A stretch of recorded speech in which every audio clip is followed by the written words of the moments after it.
Hi, this is doctor Shweta और आज मैं बात करूंगी एक ऐसी किताब की जो इस गैजेट सोक्ड एरा में हम सबको पढ़नी ही पढ़नी चाहिए। It is called reclaiming conversation by Sherry Turkle. Reclaiming यानी कि कोई खोई हुई चीज को वापस लाना।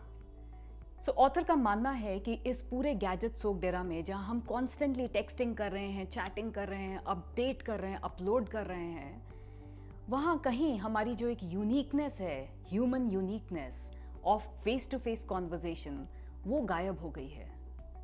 कहने के लिए हमारे पास 100 या हजारों कनेक्शंस तो हैं, बट वो जो खास दोस्त हैं जिनसे हम कभी भी कैसी भी बात कर सकते हैं, वो भी कहीं गायब हो गए।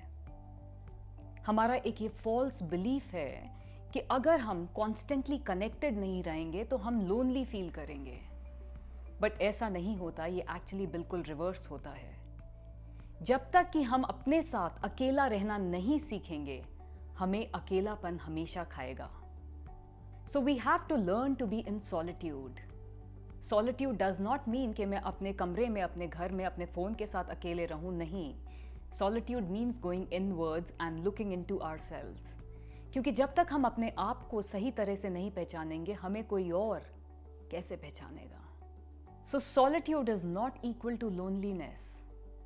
एकांत और अकेलेपन में फर्क है।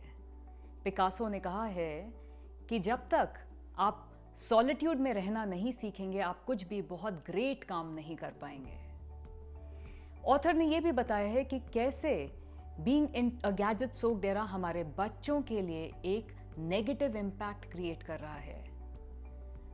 एक रिसर्च में यह भी कहा गया है कि बहुत सारे पेरेंट्स के लिए अपने बच्चे से भी ज्यादा इंपॉर्टेंट उनका मोबाइल फोन हो गया है। एज अ रिजल्ट बच्चे पेरेंट्स को कॉन्वर्जेशन करते हुए देखते ही नहीं हैं घर में। जिन घरों में बातचीत नहीं होती, कॉन्वर्जेशंस नहीं होती, उन बच्चों ने पेरेंट्स के हाव भाव, gestures, body language, intonation, vocabulary, वो सब देखा ही नहीं है। तो वो कैसे पिक करेंगे उन बातचीतों को? एंड कैसे हम एक्सपेक्ट कर सकते हैं कि वो बच्चे कॉन्फिडेंट ओरेटर्स या स्पीकर्स बनेंगे? Also there are so many children who are unable to connect with their parents, और वो अपनी प्रॉब्लम अपने पेरेंट्स के साथ शेयर नहीं कर पाते। एज अ रिजल्ट वो अपनी प्रॉब्लम्स इंटरनेट पे, अलग अलग वेबसाइट्स पे एनोनिमस जाके पोस्ट करते हैं, विच इज सो स्केरी।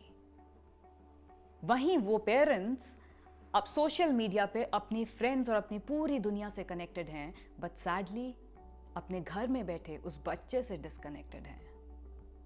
एक बहुत खूबसूरत बात जो इस बुक में थी, जो मुझे बहुत पसंद आई, वो थी कि जब हम फेस टू फेस कॉन्वर्जेशन किसी इंसान से करते हैं तो वो कॉन्वर्जेशन, वो कम्युनिकेशन धीरे धीरे बिल्ड होता है and it needs lot of patience. But जहां हम टेक्सटिंग करते हैं, उस टेक्सटिंग में हमें इमीडिएट आंसर्स चाहिए होते हैं। As a result, because we don't have patience, so as a result to get those immediate answers, हम बहुत ही सिली और सिंपल क्वेश्चंस पूछते हैं। And we are in a way dumbing ourselves down. हम अपनी इंटेलिजेंस, अपनी IQ से बहुत लो लेवल के क्वेश्चंस पूछते हैं। सो ऐसे में हम कैसे एक स्मार्टर जनरेशन रेस कर पाएंगे? 4 चीजें जो मुझे बहुत पसंद आई इस बुक में से पिक करने के लिए। पहली थी क्रिएट अ सेक्रेड स्पेस। घर में एक ऐसी सेक्रेड स्पेस क्रिएट करिए, चाहे वो आपका बेडरूम हो, आपकी स्टडी रूम हो, आपका किचन हो, कोई भी, जहां पे आप अपना गैजेट नहीं लेके जाएंगे। आपका फोन, आपका आईपैड, आपका लैपटॉप वहां आपके साथ नहीं जाएगा। दूसरा, boredom is not equal to a gadget. अगर आप बोर हो रहे हैं, इसका मतलब ये नहीं कि तुरंत आप अपना फोन उठा के किसी को टेक्स्ट करें, किसी से चैट करें या सोशल मीडिया पे कुछ सर्व करें। Boredom is equal to creative time.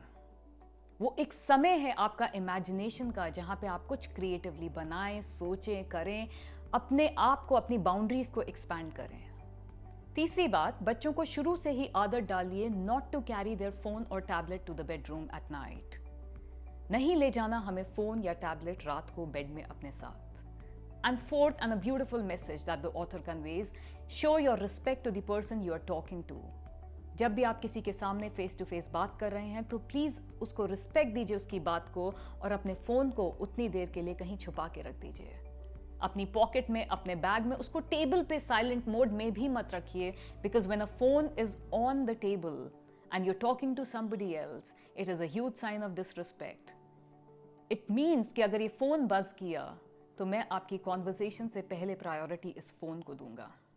Research shows that people who invest a lot of time on social media are unable to read human emotions well. यहाँ तक कि वो अपने खुद के emotions भी नहीं read कर पाते। So this book is 5 on 5 according to me. It's a worth read for everybody and it is nothing against technology. It is only pro conversations कि क्यों conversations pick करने बहुत ज़रूरी हैं और हमारी human uniqueness of having face to face conversations कितनी ज़रूरी है हमें preserve करनी। So I would recommend this book for everybody. For more such videos, don't forget to subscribe onto my YouTube channel. Take care, bye-bye.